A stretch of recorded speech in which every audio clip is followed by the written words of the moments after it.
President Widodo and I will be meeting for the first time, and we'll be discussing the current state and the future as we see it of the bilateral relationship between the Philippines and Indonesia and the changing global geopolitical environment. We will also witness the signing of several agreements between our two countries, covering important areas of cooperation. These are agreements on defense and security, on the creative economy, the culture, and our foreign ministers look forward to signing the Philippines-Indonesia Plan of Action for the next 5 years, which commits our two countries to projects and activities covering the full range of our bilateral ties. Beyond that, we will also be seeking the partnership and the help of our friends in Indonesia, from the President, and for our friends in Indonesia for investment in the areas where we see that they can be of assistance, especially in the critical areas as we have identified them in agriculture and in energy.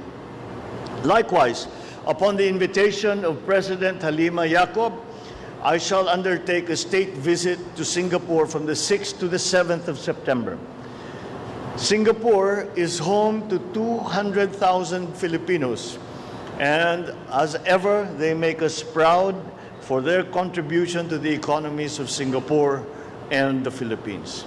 I shall meet both President Halima Yacob and Prime Minister Lee Hsien Loong to renew our commitment to deepen bilateral relations, explore options for advancing our economic ties, as well as discuss regional and global issues.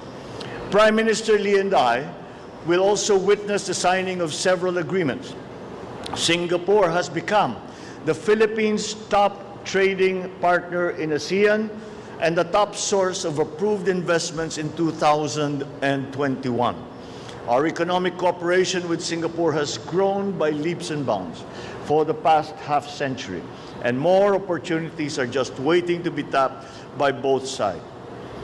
My state visits to our ASEAN neighbors will seek to harness the potentials of our vibrant trade and investment relations. As such, an economic briefing, business forums, and meetings have been organized to proactively create and attract more investments and buyers for our exports in order to accelerate the post-pandemic growth of our economy. I expect that we will be coming back with a harvest of business deals to be signed in my state visits that will further strengthen our economic ties with both Indonesia and Singapore. These are all these initiatives that we will undertake on these state visits are very much in line with all of the priority areas that we have identified: the agricultural sector, the guarantee of food supply, the guarantee of prices, food prices that are affordable to ordinary Filipinos, the long-term plans that we have for energy, the long-term plans that we have for our emergence into the new global economy. We have a full set of meetings and much work to accomplish during this trip, but it will not be complete without meeting our kababayans in Indonesia and Singapore. And I look forward to sharing with them our commitment and plans for enhancing the government's efforts to protect the rights and ensure the welfare of our overseas Filipinos. And I convey my appreciation for their support and valuable contributions to our country.